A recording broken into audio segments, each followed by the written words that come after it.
All right, Cam, thank you. Well, winter means the return of really cold weather and harsh conditions, and that can be dangerous for your fingers and your hands. Dr. Morgan Weber is an orthopedic surgeon with SSM Health. She's here today to talk about how we can stay safe as these temperatures drop. Thank you so much for being here. Yes.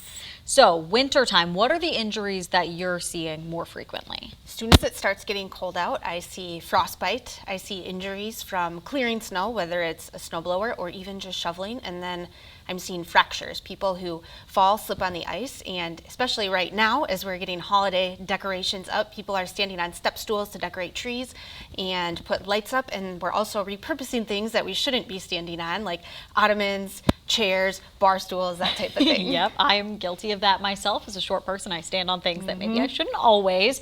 None of those injuries sound fun. So what can we do to stay safe and not get hurt? Yes, prevention is key here.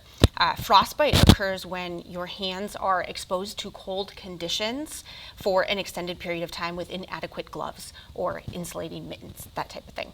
Our bodies tend to constrict our blood vessels, keeping our core warm, but our fingers get colder. As that happens, the fluid in our fingers crystallizes and turns to ice, and eventually our cells freeze.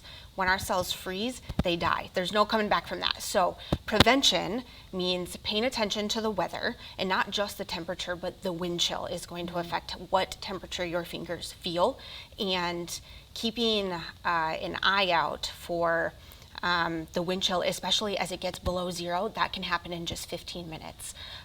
Additionally, I always tell people, keep an eye on those around you, because often we can't plan for being outside for a long time.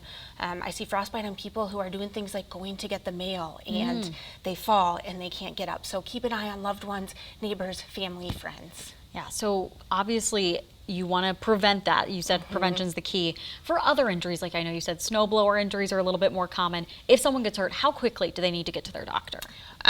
So if you have an injury from a snowblower, probably come see us right away. If it's a cut, there could be an injury to a nerve or a tendon in there. In terms of frostbite, when you start having that numb, tingly feeling, your fingers start getting red or white, that's time to get inside. You don't necessarily need to come see me, but when you start getting severe changes, that's when the tissue is actually freezing. So your fingers get red or they get white, blistering, significant swelling, that's when you need to come see a professional. All right, some really important information, Dr. Weber. Thank you so much for being here.